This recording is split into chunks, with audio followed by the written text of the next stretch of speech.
Lace 'em up, let's start the show. We're digging in with Tripp. We're digging in with Tripp. We're digging in with Tripp. We're digging in with Tripp. We're digging in with Tripp today, yeah. Music to my ears, the great Tim Tracy's Digging In rendition off of the iconic Caniac, Neil Diamond, Digging In. Thank you to the great Tim Tracy. By the way, Tim Tracy, Bad Hombre with an H. That's his Instagram handle. Bad Hombre Meats, I believe it is. He is a pork aficionado down in Mexico City. He can ship that meat anywhere. He's not just a singer. This man knows his meat. Tim Tracy at Bad Hombre. We'll have that on Instagram and Twitter. We want to support my brother, but also the guy that has come up with our catchy tune. Before we get into a special playoff edition with the great Alex the Killer Killorn. Oh, boy, what a player he's been for a long time for Tampa. And, boy, the way the Lightning are playing. I want to encourage everybody to really be firm with your communication on our audio platforms. How are we doing? How can we get better? Do it as well on YouTube. On YouTube, we encourage you to submit any questions about a particular episode, about anything. And my elite producer and partner, Adam the Admiral Holtzman, and I will take a look, and we will certainly answer those questions.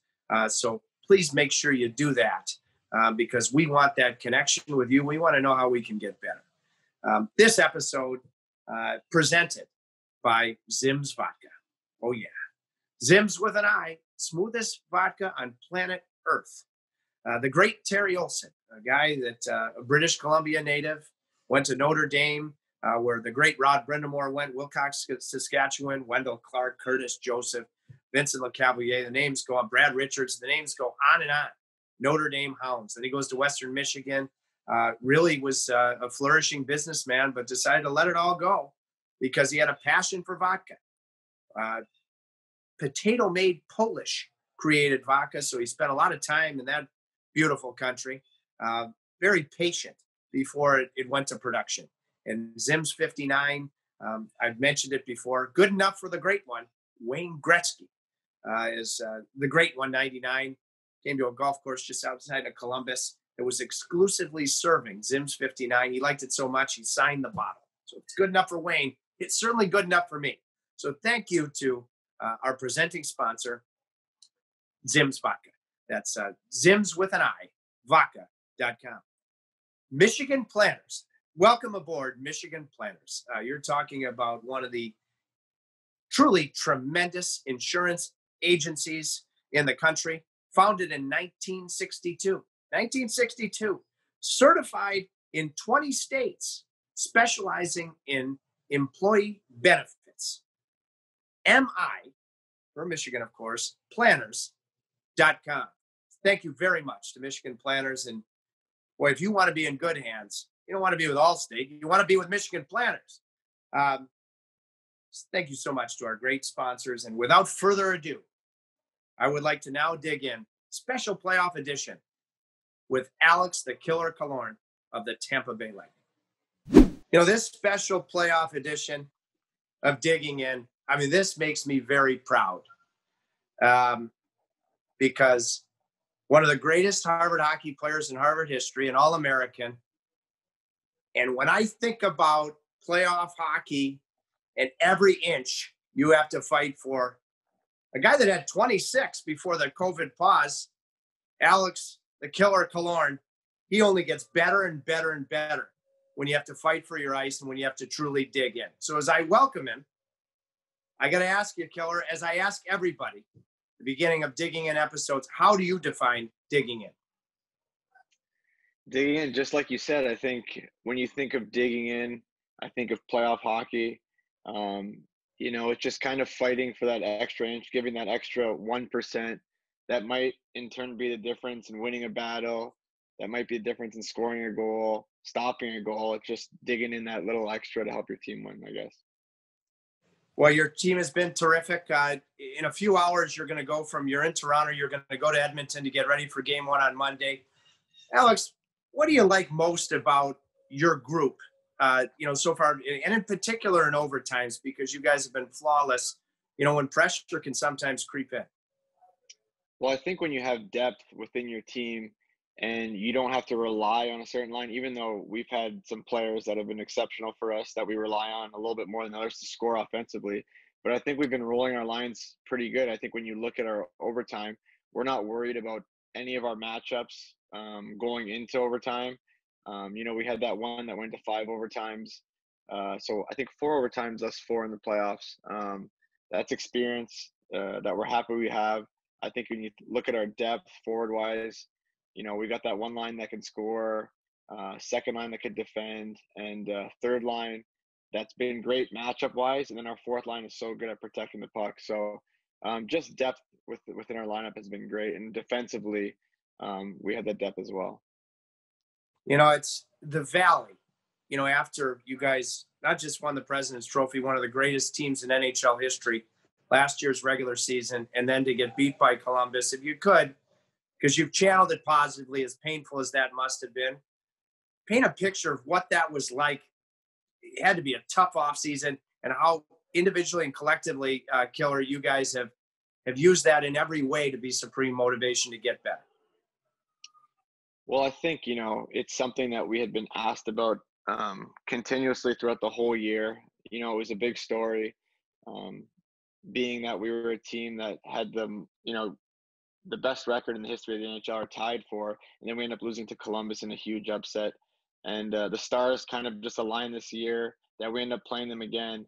And you knew the first win when it went to 5 overtimes, 8 periods. That's just how it was going to be for us to get our first win against them. It was difficult. They played great, but I think that series has made us definitely a better team. The way they defended, how difficult it was for us to get through them was great for our team. And surpassing that, because, it's something that the media loves to talk about. Within our locker room, we didn't talk about it a ton, but it just comes up regardless because of the media. So to get that past us to go forward was great mentally for us. Killer, a few weeks ago, I had on a fellow forward, the great Patrick Sharp, and he dug in deep, and he talked about his mom telling him at a young age and reinforcing it, just believe in yourself, and just period. Since I've known you, and I'll say it again, how proud I am of you, because you've earned everything, going from being an All-American to now being a difference maker in the National Hockey League. You've always been very quietly confident to me. What would you say about what the word believe and the type of confidence that you need to have to be successful at the highest level? How do you locate that? How do you develop that? Well, I think the more you play, the more you build confidence in the league. I know you brought up being an All-American. I think that was kind of the first step for me. I always thought I was good enough to play in the NHL, but once you start gaining some accolades, you get that confidence. I go into a season with Norfolk. We end up winning the Calder Cup. It was kind of a perfect storm for me. Just my confidence kept rising. And then there's a lockout year. I go to Syracuse. I do really well. And then right when the season starts up, I get a chance with the Lightning, playing with some great guys. I know Marty St. Louis well, leaders in the locker room, playing with guys like that, learning from them, gaining confidence, playing with them was a huge part. And as you go, you have a good playoffs. People start to talk about you. You want to do even better. So you just kind of keep raising the bar higher and higher. Your first year, you kind of just want to, I don't want to say blend in, but you want to do well. You don't want to get sent down. That's kind of the idea. But as you keep progressing, you just keep raising the bar, and you just want to keep striving for new goals. I want to ask you about Marty St. Louis. Hey, listen, Killer, as Harvard guys, it's tough to like a Vermont Catamount, but we love this guy, and he loves you. Tell me on all the different layers, as a friend, as a teammate, maybe as a mentor, the Hall of Famer that he is, how he's impacted your career.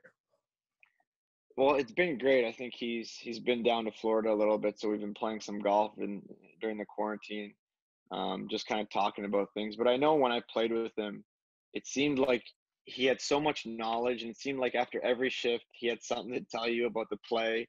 Um, in a sense, he was a perfectionist in that way, where he always kind of thought the line could do something better or we could improve. But you learn a lot in different situations. I just remember him telling me always just look for the yellow stick and things will be all right. So that's pretty much what I did when I played with him. I just looked for the yellow stick, and if you gave him the puck, things typically turned out pretty good. The old yellow stick. Speaking of sticks, how's his golf game? How are his sticks on the course? He's good. I don't think he's been playing as much as he would like, because his kids play a ton of hockey and he's very involved with their hockey. But he's still got it for sure, and he can hit it pretty good. He digs in. Unfortunately, I've been digging in lately and taking out divots that have real estate value. Killer. That's how much I'm digging in deep with my divots. You and I had it was a lot of fun during the pause, and we're going to get to your sensational podcast in a minute. But we had a Zoom with Adam Fox from Harvard, now with the Rangers, Chuck Fletcher, who you may play in the conference finals, the general manager of the Philadelphia Flyers. What was the most beneficial part of the Harvard experience for you? Why did you choose Harvard? I'm so proud. I'm so happy you did. Yeah. For some reason, when I was younger, I always wanted to go there. I think my mom, being that she was a teacher, was more interested in me getting a good education rather than me playing hockey. I think if you asked her today, she's more proud that I went to Harvard than playing in the NHL for as long as I have. So that was really important to her, and she instilled that into me at a young age. So I always wanted to go there. I had some neighbors that lived down the way, the Biega brothers. I think Danny played for Carolina, but they were a little bit older than me, and they kind of set the path. They committed to Harvard early, and ever since then, I knew I wanted to go there. I visited some schools, but I just knew in the back of my mind, I was just waiting for them to offer me, because once they offered, I was going to take it. But being at Harvard, I mean, you meet so many different people.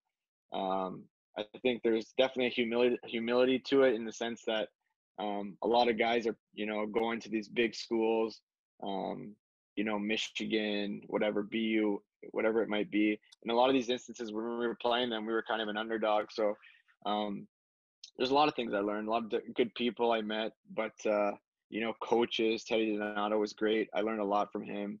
But I think the friendships really, my buddies, my classmates, guys that I talk to on a weekly basis, is probably the most important thing I'll take from Harvard. I want to get to Teddy Donato in 1 second. But we just, what did you major in? Government. What made you choose government? I was American history. What made you choose government? Well, there was kind of 4 majors that people chose. I think it was economics, government, sociology, and maybe psychology. There might have been one more, but everyone starts out with the economics thinking they're going to do it. And I gave it a good shot, but then in my second year, it just wasn't for me. I figured if I could write a paper and the worst I could do was get a B-, that was kind of the route I was going to take. If I did well, I got an A. If I did a bad paper, I got a B-. In economics, if you fail the test, you failed the test. So, and it was kind of just more interesting to me. That's the perfect answer as to why I did the same thing, because freshman year, I remember Killer, I took economics 10, intro to economics, and I believe that the professor's name was Martin Feldstein. He had been President Reagan.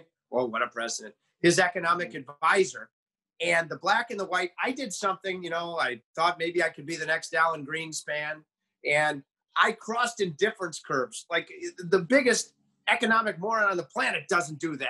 And I had to struggle with a tutor. Her name was Laura Meek. She helped me to get a D+. So I quickly shifted gears to the gray area of history. Yeah.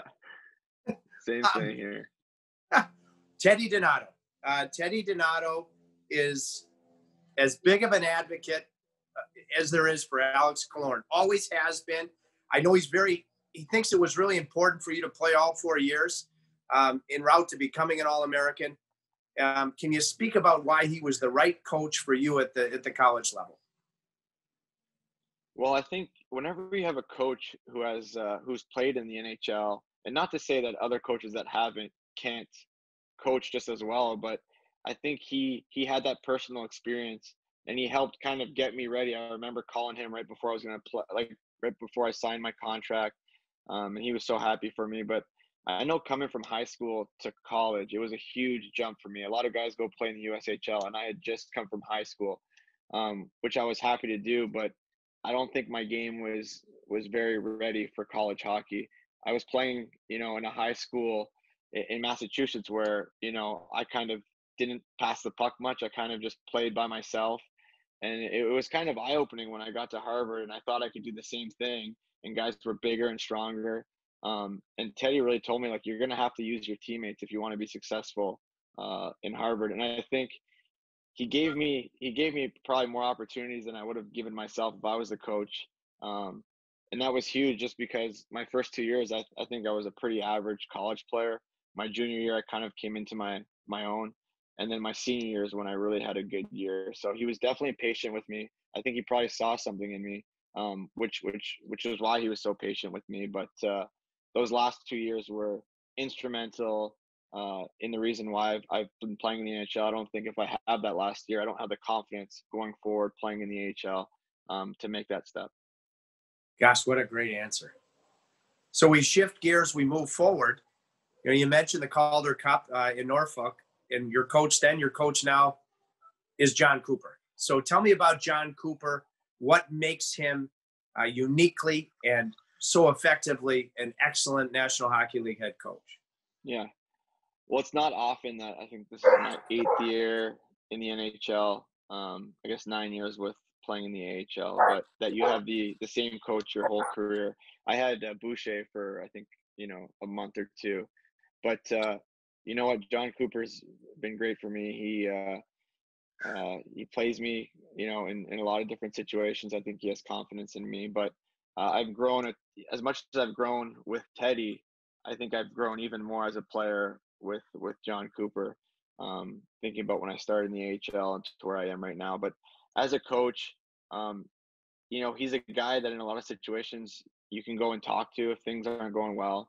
A lot of people in the media tend to say he's a player's coach. I don't know if he's exactly that. I think he's approachable, more approachable than a lot of coaches in that sense. But I think behind the bench, he's very calm, cool, and collected. And when you have a coach that exudes that, it kind of goes throughout the players.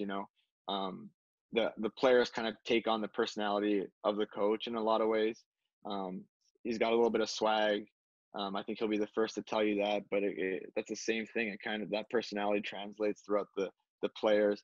He likes us to feel, I mean, he probably gives us a little bit more of a leash in terms of making plays than some coaches. And I think when you have a team that's as skilled as we are, you never want to hold players back, but he still is very firm in his defensive demands and, hates turnovers like any other coach. But he's done a great job for this organization. I think he's the longest tenured coach in the NHL for in this time span. So he's done a great job. I know players are players, and he's your coach in an off season. Okay, because now we're going to get to Doc Talk. Okay, COVID, unprecedented times. Where did the idea? Well, before we get to whether or not you'll end up having Doc Talk with John Cooper. So how did you come up with the idea for this sensational podcast where you're doing it safely on a jet ski? You come out of the gate with your captain, Victor Hedman, Steve Stamkos, the great Steve Stamkos, Ryan McDonough. Tell me about Doc Talk, because Killer, it's magnificent. Yeah, so the way it came about is, Brian Briesman, our media guy for our team, was asking me to kind of do a video. It was quarantine, do a video kind of talking to the fans. And I had seen a bunch of players, release a similar video of, talking to the fans. We miss hockey. We know you guys miss hockey too. And I wanted to do something original. I told them I would do an Instagram live from my jet ski. Just thought it would be funny. He loved the idea. So then I figured out it would probably be better and it would be interesting if the fans could see kind of the way we live in Florida. It's pretty unique that I could get on my jet ski and go to Stamkos' house, go to McDonough's house, go to Hedman's house, go to Palat's house, in a 5-minute jet ski ride. It's quite the life we live down there, I will say. But once I got those guys on the show, they were awesome. The fans really enjoyed it, especially when there wasn't much content coming out, no games. So after the first episode, it kind of took off, and I figured, if we have this many people watching it, let's try to do something good from it. We started selling T-shirts that just said "Doc Talk with Killer," and we raised quite a bit of money. I think it was over 50,000, maybe it might be $60,000 right now, to the Hillsborough Education Foundation, which is a great charity, great foundation. Sorry, I actually Breezer just texted me this. I think it's important that I bring it up. What it's actually done, because so to date with the money, we've provided 1,500 students with a laptop, tablet, or internet access, school supplies delivered to 101,000 students, and 360 students will be continue to be mentored virtually with college success coaches. So all that came from Doc Talk, and that's really the most important part of it. I know I'm talking a lot, but yeah. That is all world. And when this episode goes live, Killer, we're going to make sure on Instagram and Twitter that we attach all of the educational facets that you've already made a profound difference. That's incredible. The great Brian Breezeman, boy, he's a veteran with Tampa. He's one of the reasons, and there are countless ones, that Tampa is an elite organization. Can we hope that hopefully after you win a Stanley Cup that we're gonna continue to see on that sled on the jet ski continue to dig in on Doc Talk? I would love to. I know I know Mr. Vinnick has been asked if he would want to be on Doc Talk, our owner, and he said he would, bearing the right circumstances. So we'll see. I think it's fun. I mean, everyone seems to enjoy it, and what a better moment to do that at the end of the season in all the right ways. Oh my gosh, yes. And here I am. I keep thinking I'm going to see you. But you got a cup to win on your jet ski behind me here. I'm just outside of Traverse City in Pure, Michigan, and I grew up going to Michigan football games. Now that he's a Tampa Bay Buck, you have to get on the former Michigan Wolverine, the great Tom Brady. He's got to get on Doc Talk and dig in. I know. The funny part is he lives near us, but I think he's more worried about his privacy than anything. I know his house is pretty exposed, and a couple of the boat tours just go by his house. So I think he wants his privacy. I think Gronk may be a more realistic endeavor. I know he's up for it. That will be a can't miss episode of Doc Talk. I'm looking forward to that one. Speaking of episode 1, coming out of the gate like Secretariat, Victor Hedman. All right. I know the type of defenseman he is. Yeah. But what makes this guy special? And like you, Killer, he has all sorts of interests. I know that he either has his pilot's license or he's chasing it. Tell me about the different wrinkles that make Hedman so special. Well, just like you said, I know he's really into flying planes. We went into his room the other day. It was all blacked out, and he has a legit flight simulator that he brought with him on the road. So he was showing us how to land planes in St. Bart's and all these cool places. But that's what makes him interesting. He's got a lot of different. He loves his dog. I know everyone talks about his dog. He's kind of a homebody in the sense that he just enjoys being at home with his family. But everyone knows what kind of player he is. He's been unbelievable for us in the playoffs. Just a leader, especially when Stammer hasn't been in the lineup. You need certain guys to step up in a leadership role. He's been with this team for so long. A guy that a lot of people look up to, not just with this play, but the way he handles himself. Super stuff. The great Stammer. I remember early in your career, you'd come into Raleigh, and there you are with Hall of Famer Marty St. Louis and his yellow stick, and Stammer. You guys all sat next to each other in the locker room. We had some great hot stoves. Hopefully you get Steven back. Tell me about how you would capture on and off the ice, as a teammate, as a friend, what he's meant to you. Well, he's been huge. I think when I first got into the league, I was a rookie, and he had been in the league, I think, for 4 or 5 years at that point. But we were really the same age. So as we've played together and as we've grown up in the league, we've become pretty close. Like I said, we live right near each other. We golf at the same course with Hedman as well.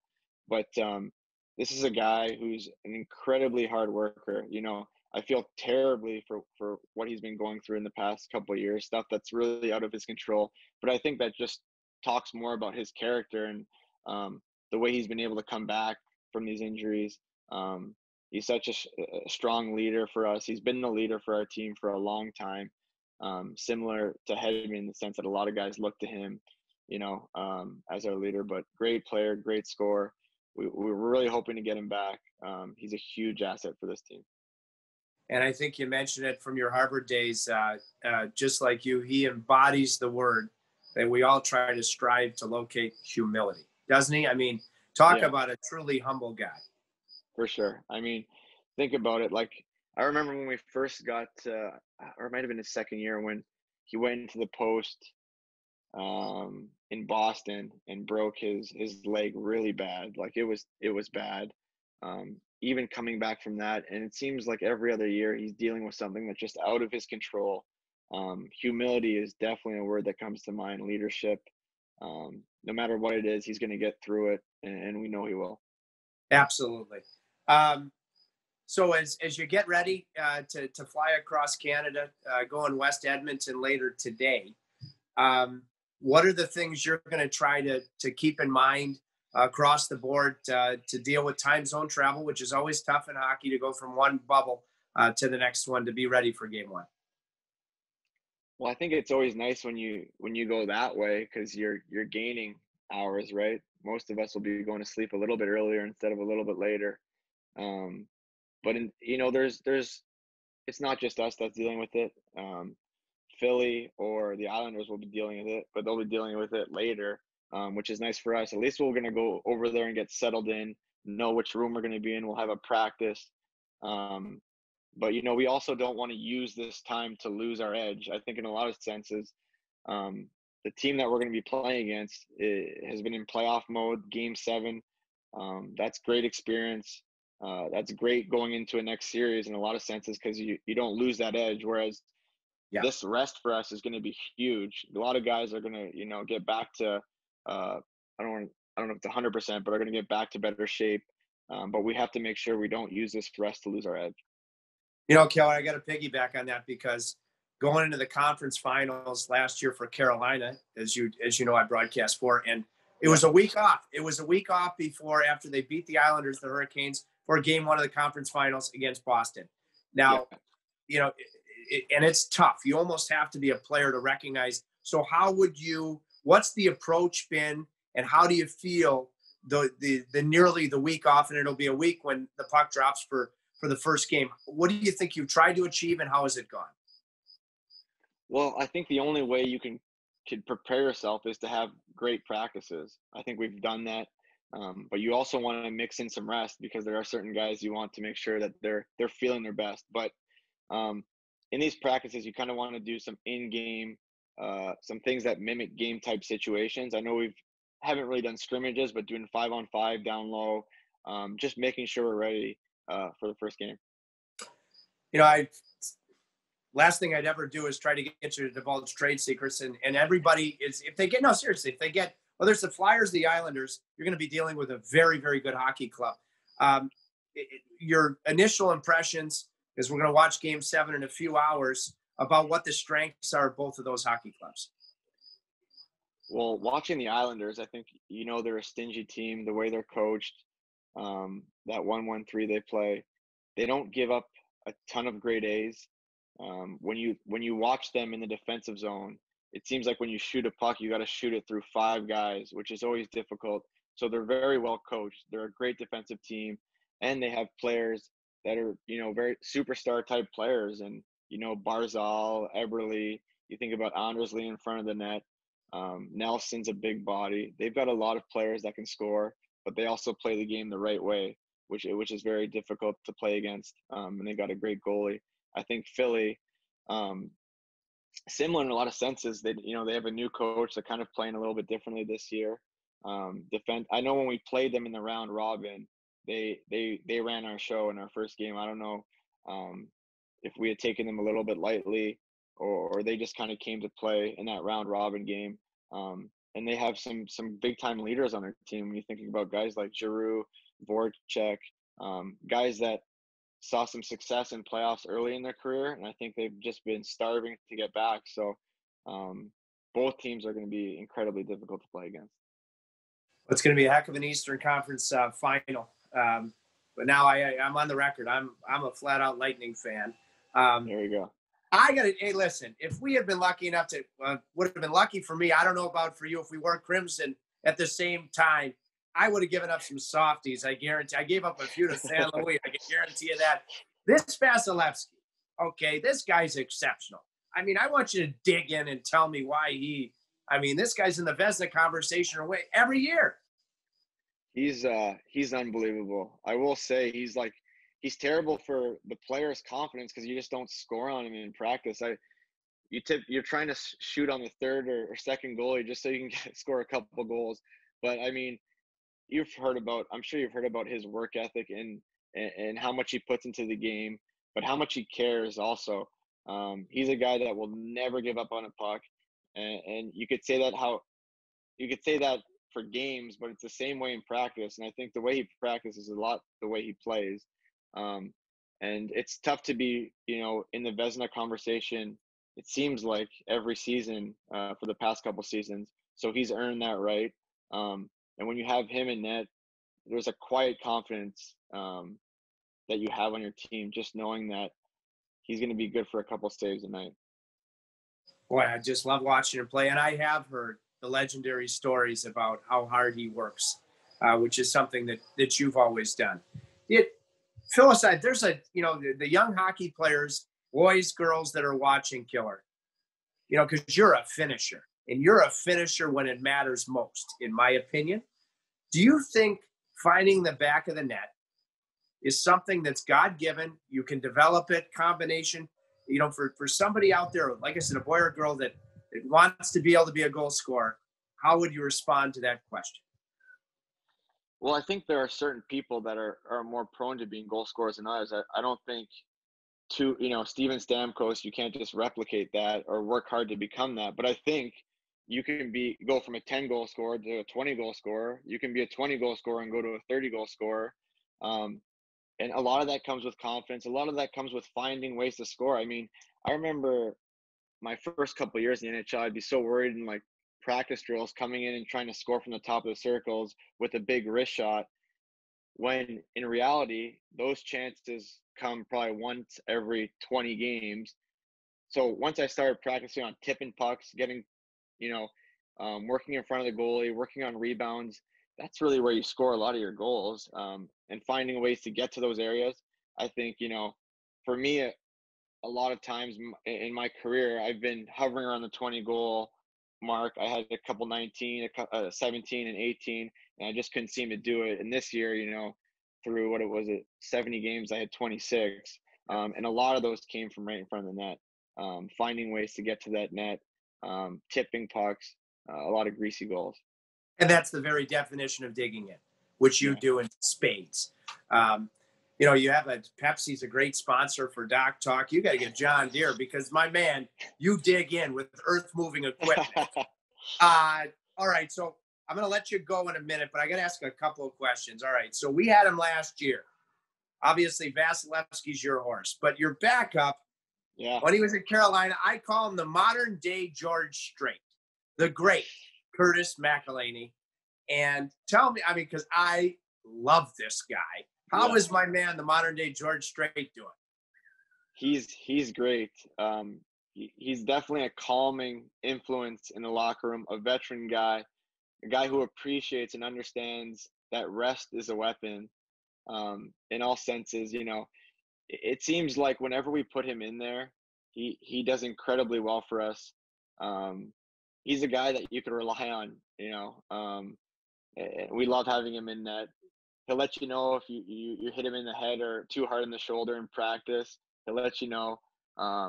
but he's been a great guy, great addition for this team. I'll tell you what, him and Vasilevsky together, you definitely need a chemistry between goalie and backup, and they definitely have that. Oh my gosh, he and Peter Mrazek had it in Carolina. If you have some downtime on the bird out to Edmonton, I got to tell you. So last year we had a game in Dallas, and Curtis and the boys were able to win.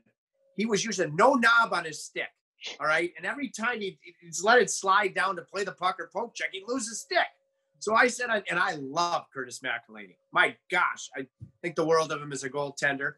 But he kept losing his stick. And so I kept saying on TV, Killer, I say, you guys got to put some tape on that knob so we catch it. He comes up to me in the locker room the next day, and he puts the knob right in my face. He said, you like this now? He is pretty finicky about his equipment and stuff from what I've heard. But I'm sure it all has a reason.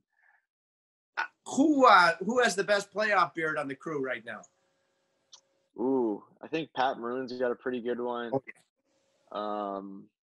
Yeah, he's definitely got the thickest one, I think, of all the guys. Maroon's gonna end up looking like, hopefully, like ZZ Top by the time it's all said and done. you could lose food in that beard. Exactly. Best chirper on the Tampa Bay Lightning roster. I hate to give him two answers, back to back, but Pat Maroon's a good one. I think Kevin Shattenkirk's a good one. Those two guys can chirp with the best of them, I think. Yeah, those two. Perfect. I'm going to let you, I have to tell you, I am so thrilled when you talk about the friendships from Harvard. We were there at different times. But I'm such a fan of yours and so grateful that over the years that we've become friends. I'm not sure you would have loved me based on my on-ice performance to be a teammate, but I would have swam the oceans, and that I wouldn't even need the jet ski from Doc Talk. I'd swim that lake out there to be a teammate of yours. Killer, thanks for digging in, and you know what? Good luck, my great friend. Thanks, Tripp. It's a pleasure being on the show with you. Gosh, that was terrific. Killer, thank you. Safe travels to Edmonton. Good luck, my dear friend, in the conference finals, whether you play Philadelphia, whether you play the New York Islanders. We were able to dig in today with Alex the Killer Killorn. Thanks in large part to our title sponsor, Zim's Vodka. Boy, Zim's Vodka, Zim's with an I, vodka.com, smoothest vodka on planet Earth, Polish made, potato made, patiently made, smooth as silk. Very simply put, simsvodka.com. And our new sponsor, Michigan Planners. Or you want to talk about Hall of Fame in the category of insurance and employee benefits in particular. Founded in 1962. Yes, they're Michigan-based, but certified in 20 states. 20 states. So if you really need help, you need to be supported. You need somebody that's going to dig in with you with employee benefits. It's Michigan Planners, miplanners.com. Boy, it's been a lot of fun. Please stay safe. I hope you have on this holiday weekend, Labor Day weekend 2020. I know it's a very unique Labor Day weekend. God bless America, the greatest country on planet Earth. Until the next time, keep digging in, because there are infinite ways to do it and make a difference. We're digging in with Tripp today, yeah. Today, yeah. Today, yeah. Today,